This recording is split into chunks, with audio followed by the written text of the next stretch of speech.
lyaffe erya business nenga amanya mutuufu Musime Vincent nga nva Gaba Kampala University era nyina coachinga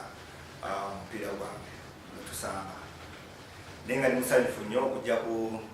Good TV kirungi nnyo ate nebaza ne bannayuganda bonna abalaba Good TV nebaza ne ba executive members aba Good TV banga nabakola omulimu okulaba nga nabo ekintu kino kitambula. Okay, coach, kumpira gw'eggulu kiki kyolina okwogerako olw'ensonga abavubuka obwedda bapasinga omupiira ogwo yes taki olwedda ku eri yes naye nga teguva mu kika kirungi. Well, endaba y'ebintu ndala abasambi abasambako omupiira bagula bulala, abawagizi bagula bulala, bacoach bagula bulala. Kati nze ndowooza njogera mu kiti ky'aba coach nti oba otulidde ttiimu eno nze ku lwange mu ndowooza yange nabadde ndowooza nti baalakinzemu coordination, abaana badde tebakwatagana bulungi olw'ensonga nti oba otunulira buli ne bava mu club za njawulo ate n'obuzibu tulina ennaku zino obwa formation jukira formation zonna zaava mu 442 formation naye kati wajja 352 ne wajja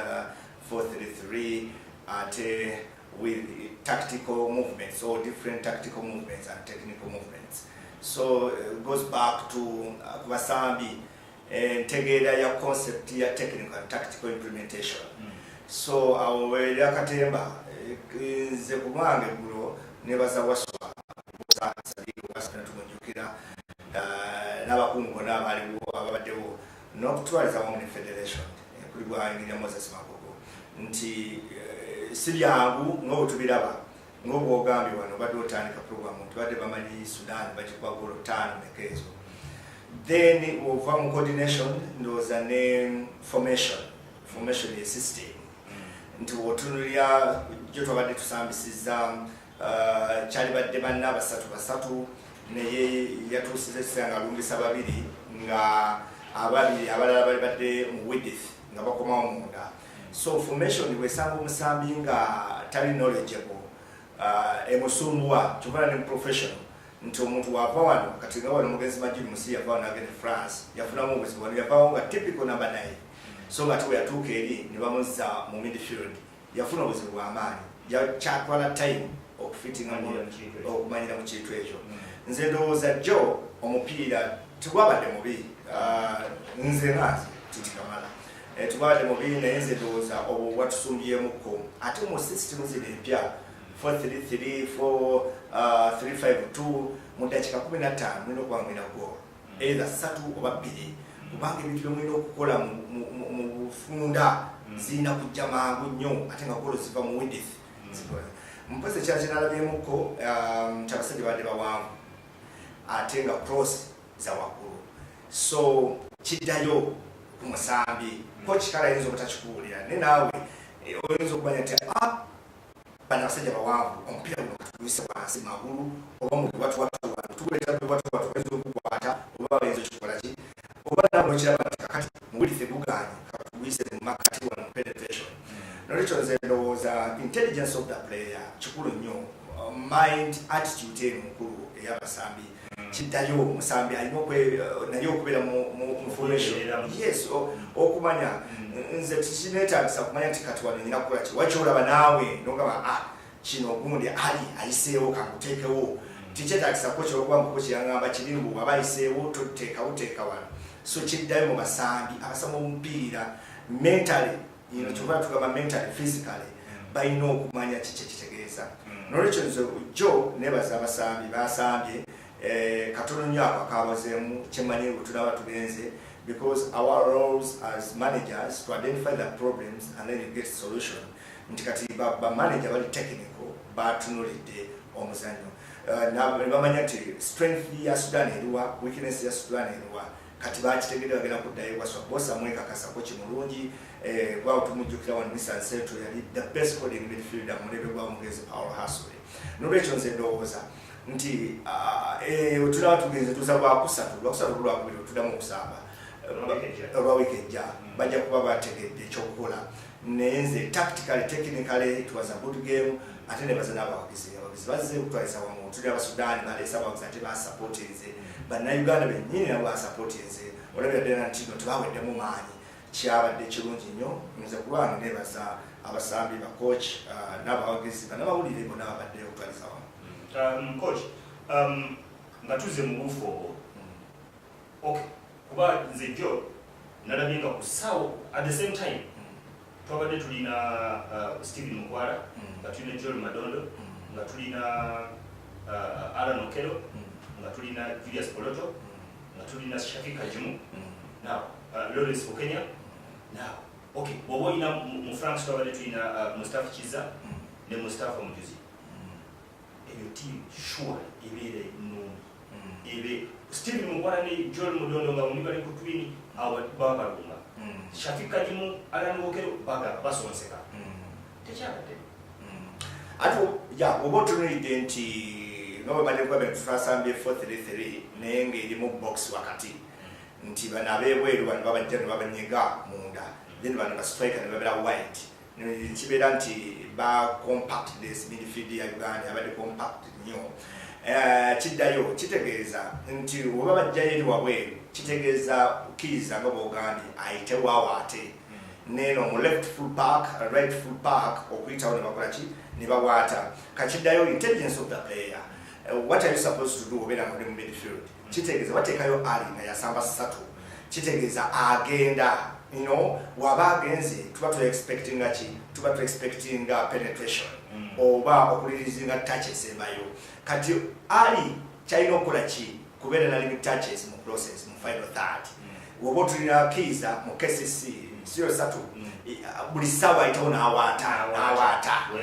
kyekubabe ekya coordination yenjukira mu KCC agenda okuwaata ng'ayina kaddu ng'ayina kyambadde bonna balungi mu bbanga naye oyinza okungamba nti titi ddala gweddaba kalaala yakulumba ate nze empaate kalaala ayinza okujja n'akutobera akuguma mu kiwato ate kugamba kiddayo ne mu philosophy nti coach waswa oli coach Mike Mutebi two formation zikyuka nti bisumbwa nnyo abasambi kingamisa ali okuva wano n'ogenda ku TV X and Y tone ekyuka buli kimu ekikyuka kuba oyinza okugenda mu TV X oba Y nga baga basebo olina otandika olina okuseka olina otandika mutyabikiro kati kisumbwa kikoma ku kino ekituliko nti buli wayitawo waliwo abamulirizingira ono omwana Alan gundi Okero n'ata kati ye kaddu n'amanya nti ngenda kufa post nyige mu meeting kati oyinza okukisanga bali abaana abava mu clubs zire ddala yagamba kocha tugamba tuva ku nniya tujje tubintiire kufa ate wasanyiza ogamba ti omumbeera awo mumbeere bwe muti nga mugenda straight omuli yesikamu katono oba okitegeera so tactically technically webikyukira kyobulaba nti endaba y'omuntu buli omu agiraba bubwe nti kati gwokirabanga nti watuuka wali awo oba olyayinza okugamba nti kale buli wootuuka wali kiiza towaata gunyige wano kusanga ali ajja atapiwa omupira mu katimba ate nga ffe wano tumanyi nti kiiza buli wagenda agosinga kyekutuddeyo ati kyekugamba omupira gujja kusigala nga gwaffe nti ali mu kesisi bwe wayitawo awaata kati wano otuuse watitika baana nga basebo ali bwotuuka wali teeka wano gusange titatapinge tukijjuza mu express wano nga coach Popadik nga yaliyo gundi yayitangawo odoki yayitangawo kati instead of shooting mu katimba bakano era bakuba nnyo abasajja express yateeba nnyo golo nyingi nnyo bazazakalingayo bacoobe baani omulala gundi oyo tumujjukira bulungi Popadik yajjayo Kirinnya ne Kirumira ne gundi George Semogere omupiira gwali gwokufaana okukola nebagamba tugenda kutta wala tukuziike mu mayoni n'aleeta gundi bamwita Semyalo n'aleeta ne Makumi bye baateeba kati kyetugamba tactically technically obukugu bw'omusomesa bukulu nnyo ku kisaawe n'entegera y'omusambi ey'obukodyo naye okulu that is players understanding of the game kikulu nnyo coach tulina omupiira gulomukaaga omutendesi Sebastien Desabre yagambye abavubuka nti tebajja na lukugu era tebabaddewo ojja kulaba mupiira ogwo yayagala babeere focused omupiira gwa Cape Verde oba ayagala wini nkigenderedde nti okuviira ddala ku club level abavubuka baffe balina omuzungu kyayita complacency okwekkiriranya nti titi lwakuba akanyama kwe kali bw'osanga Kalaala talina kanyama omunyuma tonnaba namusisinkana kati lwakuba tulina obubonero 10 Cape Verde erina obubonero 4 twamukuba ewaabwe abavubuka batera okubeera n'endowooza eyo nti bano bawedde edda ndowooza kuba nalinda omupiira gwa Villa ne City Council ne Vipers ne City Council nga olabye edda nti abavubuka ba City Council fine. City Council was a better organized playing staff, coaching staff, but okusinga kwesibira ng'olaba nti bali balina omukisa ogukuba Villa gooli nnyingi okusinga kaabo ne bali complacent tibabakuba 3 zokka nze ndabye ddala ekyo kiyinza okureflectinga nekidda ku national team. What do you think? Kikyolooza ku Saturday? Well, otunira culture y'omuzannyo ono mu mupiira oba sports as general tetulina kibayita batya kyendowooza nkiyite outside mentorship. Basically tuconcentratinga nnyo on ground tudduke mutuweya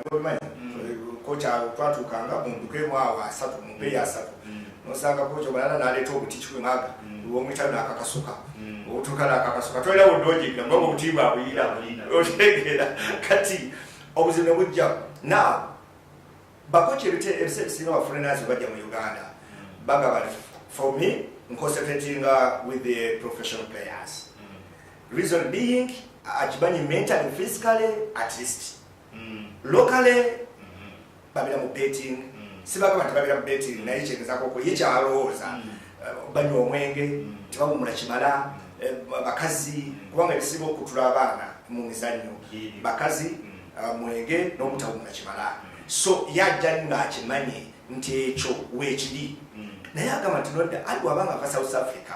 wava Sweden Denmark tebamukkiriza ebyo kubanga babeerako abamumutalinga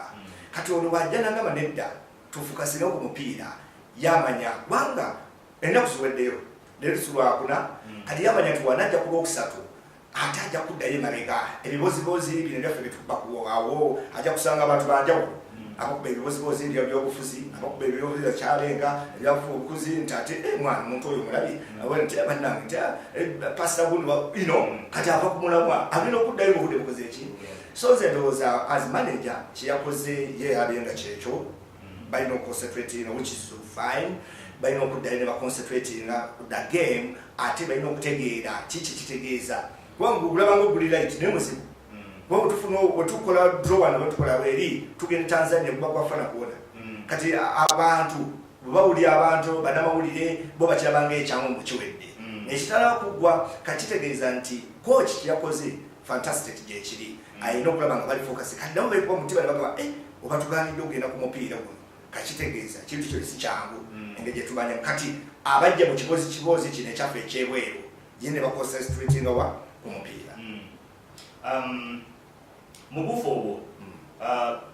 bwatulaba eyo olunaku lweggulo waliwo omupiira gwabadde wakati wa Switzerland ne Qatar. Omupiira guno Switzerland ne Qatar zanjawulo nnyo mu by'omupiira. Switzerland eri waggulu nnyo naye Qatar yakakanya Switzerland nemukuba gooli emu ku bwerere ng'ate Switzerland yabadde ekyaziza. Omuvubuka Karim Afif asambira mu club emanyiddwa nga Al-Sadd yakubye gooli eyo. Omuvubuka n'omwana muto myaka 21 yakubye gooli eyo mu Al-Sadd yakamalayo season yazze mwaka guno gwennyini yali mu Open ya Germany naye yaliko Connem Sporting Dijon eya La Liga mulenzi oyo mwana muto myaka 21 yakubye Switzerland gooli eyo nekugwa gooli emu ku bwerere kwe kuli okwekkiranya kwenkugamba nina endowooza ate nga Switzerland by the way yabadde erina buli musambi omulungi gwolowoozaako ku kisaawe olw'ensonga babadde n'amuvubuka bano ba Granit Xhaka ba Xherdan Shaqiri ba Brahimi basically timu ya Switzerland nanga boyinzo girozaako yabadde eri mu kisaawe naye obusajja simanyi Al-Karim sijui ani tebumanyiddwa nnyo musako z'omupiira ne bwakakanya Switzerland ne bumukuba gooli mu kuweerera yabadde international friendly nejjukira nti bw'oba olina kyogoba mu maaso nze ndowooza tekiba kirungi eggwanga nga kata tetuganye egenda okuddamu okuteeka World Cup eddako naye still tekiba kirungi ensi nga kata okubwa Switzerland tekiadinga apo si kirungi n'akamu n'akatono naye tukimanye Switzerland yakubiddwa kata gole mu kuweerere ate olunaku lwa leero waliyo international friendlies ezigenda okugenda mu maaso nga Iran egenda kuba esamba ne Trinidad and Tobago ku ssaawa 14:30. Poland egenda kuba esamba ne Czech Republic of Ireland egenda kusamba ne Northern Ireland, ate Germany egenda kusamba Russia, ne Bungereza ku ssaawa 5 egenda kuba etaaza USA. Mu mupiira guno gwa Bungereza ne USA omuvuka Wayne Rooney yayitiddwa ndowooza nga kulinga omupiira kugenda okuba nga gumusiibula okuviira ddala ku ttiimu ya Bungereza. Omulenzi ono Wayne Rooney ali mu Amerika yasambira ekintu kye naye ekintu kye mu Amerika kikutte nno ekyenkanidde awo olw'ensonga ttiimu gyalimu otwogera kati ekola sente nnyingi nnyo naddala mu TV rights olw'ensonga nti abantu basasulira nnyo okwagala okulaba ku muvubuka oyo Wayne Rooney. Kati wetwogerera wano Bungereza yabadde muyise balabe nga basobola okusamba naye mu mipiira 5 egisembyeyo Amerika gyesambye mu mipiira 5 egisembyeyo egobyemu gumu yakuba Mexico mu mwezi ogw'omwenda nga 12 yagikubyemu 0 ekozeemu amaliri omupiira ogwasembayo bakola amaliri mwezi oguwedde nga 17 bakola amaliri gemu ne Peru naye awo wonna babadde bakuba Colombia yabakuba 2 era still mu mwezi oguwedde nga 12 Brazil ne bakuba 2-0 mu gw'omwenda nga 8 ne France ne bakola amaliri ne France emwemu mu mwezi ogw'omukaaga ya mu June nga 9. Ate yo Bungereza mu mipiira 5 egisembyeyo ekubiddwa emipiira 2 negoba emipiira 2 nekola amaliri ga mupiira gumu yaseesa ogupiira gwabwe ogusembyeyo okubi Spain golo 3-2 ogubadde omwezi guwedde nga 15. Ate yakola amaliri ga 0-0 ne Croatia era still mwezi oguwedde nga 12 nekuba Switzerland goli mu kubwerere mu mwezi ogw'omwenda nga 11. Spain yagikuba mu mwezi ogw'omwenda nga 8 golo 2-1 ne Belgium yabakuba mu World Cup golo 2 kubwerere y'emipiira 5 Bungereza gyesembyeyo okusamba. Coach University League gwe akwasaganya ekya Kampala University gye bufuddeko emabegaawo Makerere University yagobwa mu mpaka ezo olw'empisa. Abavubuka bwe batuuka naddala mu biseera mu stage eyo ye university batera okuva ku mulamwa mu kigambo ky'empisa. Gwabagobwa kuttu otya okulaba nti basobodde okubeera okuba ekikundeseza wano ensi ekulabe olwa track record joyina mu university. Abavubuka balina discipline y'ekika ekyawaggulu ennyo. Ndowooza era gwe wanakyali nga muvubuka muzanire mutyaba ne Abel Trude Sebwato Nicholas Sebwato ono omwana omulala ogwayise ku national team ne Biani Sekajugu Dongo Matthew Banji ono striker Joseph Ogundi oli alese penalty mukwala Banji naye nga ekikulu kya byonna kiri nti kiddayo mu sensitization.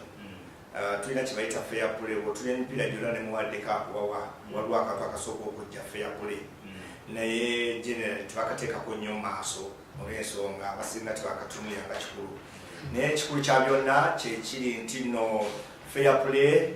olina okumanya okugobwa n'okuluzinga n'okulabirwa naye nti ekiddayo ku sports tutor yalina okulonga omulimu ogw'okusomesa ti hey munaagwana bwetugoba polisi bajja zitwala. Kati Never Express FC chairman yajja naga bannange guno mwaka tumusubira kikopo ekyokubiri twafunye ba sponsor ekyokusatu Kasamu n'agwana sente ziddayo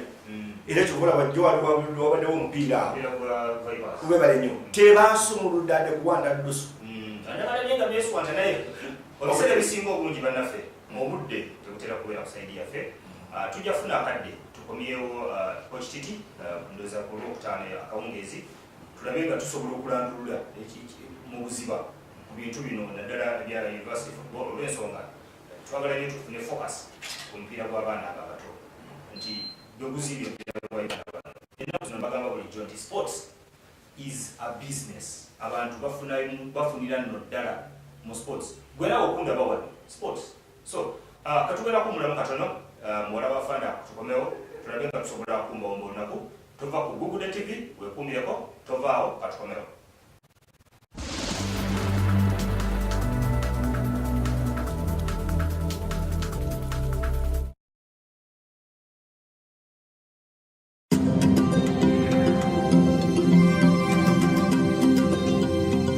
Welcome to the Heads Show. We got